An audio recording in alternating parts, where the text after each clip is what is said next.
132 करोड़ भारतीयों का Rio Olympic में सच से सामना। खिलाड़ी 117, खेल 15 और मेडल आए सिर्फ 2। एक तरफ अमेरिका, ब्रिटेन और चीन जैसे खिलाड़ी मेडल पर मेडल जीतते रहे, जश्न मनाते रहे, तो वहीं भारत के ज्यादातर खिलाड़ियों के हाथों आई मायूसी। वो तो भला हो पीवी सिंधु और साक्षी मलिक जैसी भारत की बेटियों का, जिन्होंने तिरंगे का मान रखा। बड़ा सवाल यह है कि दुनिया को जमीन से आसमान तक टक्कर देने वाला हिंदुस्तान खेल के मैदान में फिसड्डी क्यों है? खिलाड़ी कब तक सिस्टम से हारते रहेंगे? तो क्या अब रियो की रियलिटी से जागेगा इंडिया? आज खेल दिवस है। आज हम आपको दिखाएंगे खेलों की तकदीर और तस्वीर बदलने वाला ब्लूप्रिंट। आपको बताएंगे कि हिंदुस्तान खेल के मैदान में कैसे बनेगा सुपर पावर। नमस्कार, आपके साथ मैं हूं विद्यानाथ झा। आज खेल दिवस है। खेलों की दुनिया में देश का नाम रोशन करने वाले खिलाड़ियों का दिन। लेकिन हिंदुस्तान के लिए यह बेहद अफसोस की बात है कि 132 करोड़ की आबादी वाले देश में ऐसे गिने चुने हुए खिलाड़ी हैं जो खेल के सबसे बड़े महाकुंभ में देश का परचम लहरा पाए। रियो ओलंपिक का रिजल्ट इसका सबसे बड़ा सबूत है। खेलों के इस वर्ल्ड इवेंट में हम 67वें स्थान पर रहे। आखिर ऐसा क्या है कि 132 करोड़ की आबादी वाले हिंदुस्तान में एक मेडल के लिए हम तरस जाते हैं? ऐसे में आज खेल दिवस के मौके पर हम एक सबसे बड़ी पड़ताल करने जा रहे हैं कि खेलों में आगे रहने के लिए ऐसा क्या ब्लूप्रिंट बनाया जाए जिससे हमारा देश स्पोर्ट्स में सुपर पावर बन जाए। इसके लिए हमें क्या करना चाहिए, इसका ब्लूप्रिंट आज हम आपको बताएंगे। लेकिन पहले आज खेल दिवस के मौके पर हम देश भर के अलग अलग हिस्से में खिलाड़ियों को मिलने वाली सुविधाओं और संस्थानों की पड़ताल करेंगे। लेकिन उससे पहले हम आपको कुछ आंकड़ों से रूबरू करा देते हैं जो निश्चित ही आपको भी दुखी कर देंगे। इन आंकड़ों के माध्यम से आपको यह पता चलेगा कि भारत में खेलों की क्यों दुर्दशा हो रही है।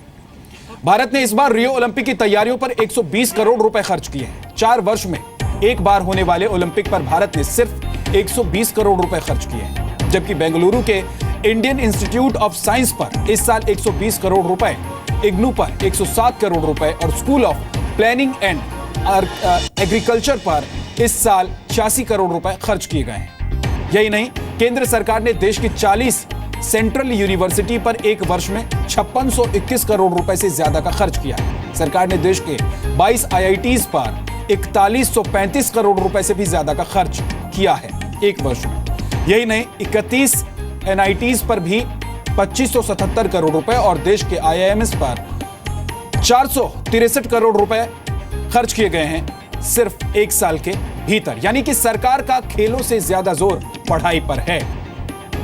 अगस्त 2015 की ह्यूमन रिसोर्स डेवलपमेंट की पार्लियामेंट्री स्टैंडिंग कमेटी की एक रिपोर्ट में भारत में खेलों की दुर्दशा की कुछ वजह भी गिनाई गई है। इस रिपोर्ट के मुताबिक भारत में राज्य और केंद्र सरकारें मिलकर एक एथलीट पर प्रतिदिन सिर्फ 3 पैसे खर्च करती है। 3 पैसे, जी हां, जबकि अमेरिका अपने हर खिलाड़ी पर एक दिन में 22 रुपए खर्च करता है। इसी तरह इंग्लैंड रोज 50 पैसे हर खिलाड़ी पर खर्च करता है और जमैका जैसा देश भी अपने खिलाड़ियों पर 19 पैसे खर्च करता है। यही वजह है कि ओलंपिक्स में भारत के लिए मेडल्स का सूखा पड़ा हुआ है। इस रिपोर्ट में पता चला कि भारत में जूनियर खिलाड़ियों को ट्रेनिंग देने वाले अच्छे कोचेस ही मौजूद नहीं हैं और उनकी संख्या अगर है भी तो बहुत कम है। रिपोर्ट में यह भी कहा गया है कि कई जगहों पर खिलाड़ियों से प्रशासनिक काम भी करवाए जाते हैं। तो फिर खिलाड़ी काम पर ध्यान दें या फिर प्रशासनिक काम पर, यह भी एक बड़ा सवाल है। इस कमेटी ने यह सुझाव भी दिया कि खेलों को बढ़ावा देने के लिए कुछ प्रतिशत का एजुकेशन सेस भी लगाया जा सकता है ताकि खेल को बढ़ावा मिले और पैसे आए खेल के लिए। इस रिपोर्ट में यह कहा गया कि स्पोर्ट्स अथॉरिटी ऑफ इंडिया लाल फीताशाही से ग्रस्त है और आज भी साई में खिलाड़ियों को खेलों की कमान नहीं सौंपी जाती और स्पोर्ट्स इंस्टीट्यूट को ऐसे लोग हेड कर रहे हैं जिनका खेलों से कोई लेना देना नहीं है। यह दुखद बात है। इस देश में खेलों को बदलना होगा। खेल पर हमारी सोच और हमारे सिस्टम को बदलना होगा। कैसे होगा यह बदलाव? अब हम आपको यही बताने वाले हैं कि खेल में बदलाव का ब्लूप्रिंट होना आखिर क्या चाहिए। सबसे पहली चीज, खेल को अहमियत देनी होगी और खेल में सुविधाओं को बढ़ाना होगा। खिलाड़ियों पर ब्रिटेन की तरह निवेश करना चाहिए। यह कहना है शूटिंग में हिंदुस्तान को मात्र एक मेडल, गोल्ड मेडल दिलाने वाले अभिनव बिंद्रा।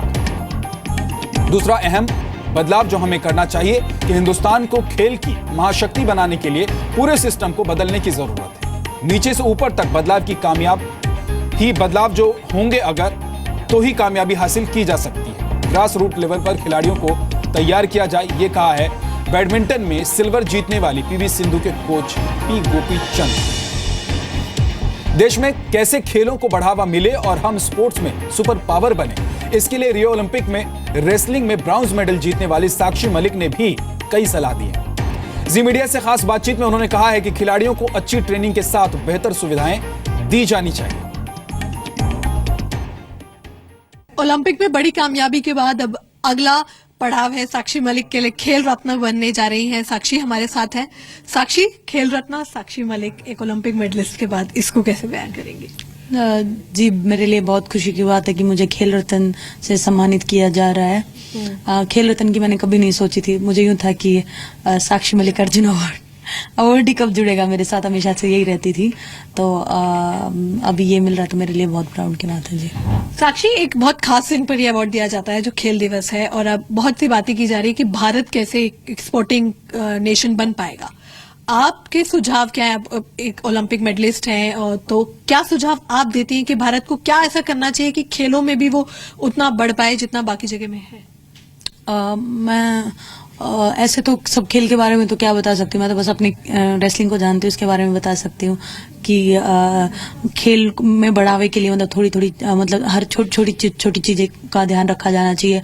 बाहर ट्रेनिंग कैंप्स, बाहर ज्यादा कंपटीशन खिलाएं, और मेडिकल फैसिलिटीज, फिजियोज, ये सब का ध्यान रखा जाएगा तो एक मतलब हम अच्छा परफॉर्म कर पाएंगे। जी, अगर हम छोटी छोटी चीजों से बात करें, अगर कोई बच्चा खेल लेना चाहता है, अगर मैं चाहूँ कि कोई भी चाहे कि उसका बच्चा अगर कुछ खेलना चाहता है, तो क्या क्या मुश्किलें उसको आती हैं और क्या क्या उसमें बदलाव की जरूरत है? कि कई बार ऐसा होता है एकेडमी उसको वैसे नहीं मिलती, अगर एकेडमी मिलती है तो वो कोचिंग फैसिलिटीज वहां पर नहीं होती। जैसे हमने देखा कि गोपीचंद की इतनी अच्छी एकेडमी थी तो 2 मेडलिस्ट वहां से आए।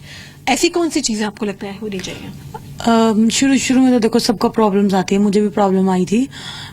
शुरू में रेसलिंग शुरू करते वक्त मेरे पास किट नहीं होती थी, शूज नहीं होते थे, पता नहीं होता था कहाँ से मिलेंगे ये, कहाँ से लेने जाना है। तो धीरे धीरे तो देखो शुरू में किसी चीज की जानकारी नहीं होती तो प्रॉब्लम आती है।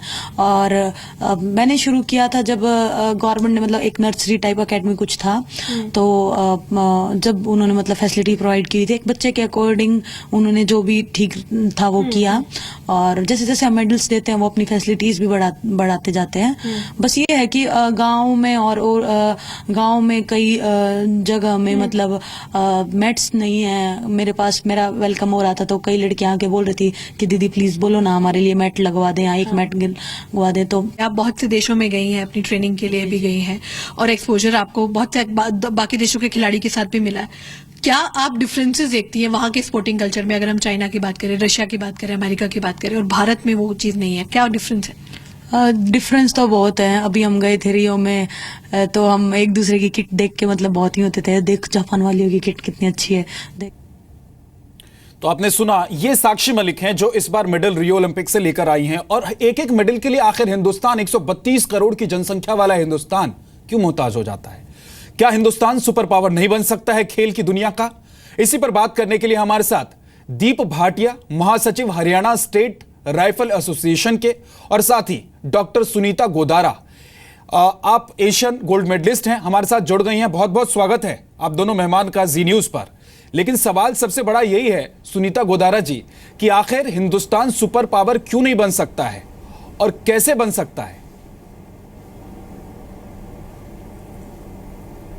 आप अपना सिस्टम तो देख ही रहे हैं। अभी जितने भी पहुंचे हुए खिलाड़ी हैं उन्होंने भी यही कहा कि ओवरऑल पूरा सिस्टम चेंज करना पड़ेगा, क्योंकि जब तक खिलाड़ियों को केंद्र बिंदु नहीं समझा जाएगा, जब जीत के आ जाते हैं तब तो उनको पूरी तवज्जो दी जाती है, लेकिन जब वो स्ट्रगल कर रहे होते हैं उस समय उन पे ध्यान नहीं दिया जाता है। जो नर्सरी है, जो एकेडमीज हैं, उनको मशरूम करना पड़ेगा, ब्रॉड बेस बनाना पड़ेगा। हमारे पास 6 लाख गांव हैं। क्या जो भी कुछ अब हम कर रहे हैं, अभी प्रधानमंत्री भी इतना ध्यान दे रहे हैं, तो क्या किसी ने सोचा कि इन 6 लाख गांव में से कुछ गांव जहां पर अगर टैलेंट है, बच्चों में इंटरेस्ट है, तो वहां पर एकेडमी खोलनी पड़ेंगी, कस्बों में, डिस्ट्रिक्ट में, स्टेट में, हर जगह, स्कूलों में। स्पोर्ट्स को तवज्जो देनी पड़ेगी। पढ़ाई ठीक है, अपनी जगह बहुत जरूरी है, लेकिन सोच भी तो पेरेंट्स ने बदलनी होगी कि पढ़ाई के साथ साथ अगर बच्चा खेल रहा है तो जरूरी नहीं है कि वो मेडल विनर ही बने, लेकिन उसकी हेल्थ अच्छी होगी तो वो ज्यादा अच्छे से पढ़ाई कर पाएगा। और जब दीप सब भाटिया साहब स्पोर्ट्स में ध्यान देंगे, जी, सब सुनीता बचपन में स्पोर्ट्स खेलेंगे तो उसमें से ही क्रीम निकल के आएगी। दीप भाटिया साहब, इथोपिया जैसा देश जिसके यहाँ खाने को लाले पड़े हैं, वो देश मेडल ले आता है और हिंदुस्तान एक एक मेडल के लिए मोहताज हो जाता है रियो जैसे ओलंपिक में। देखिए, सुनीता जी ने जो बात कही मैं 100% उनके साथ इत्फाक रखता हूँ। बिल्कुल सही बात कही, हमें पूरा सिस्टम बदलना पड़ेगा। इस वक्त हिंदुस्तान इतना बड़ा देश होने के बाद, 125 करोड़ की जनता होने के बाद और इकोनॉमिक पावर होने के बाद, दुनिया में अपनी प्रेजेंस दिखाने के बाद खेलों में इतना पीछे है, और इथोपिया जैसा देश जिसके पास खाने के लिए भी लाले पड़े हुए हैं वो हमसे आगे निकल जाए, ये विचार का विषय है। क्योंकि हमारा सिस्टम टोटली स्पोर्ट्स के बारे में करप्ट हो चुका है। इस सिस्टम को टोटली बदलने की ज़रूरत है।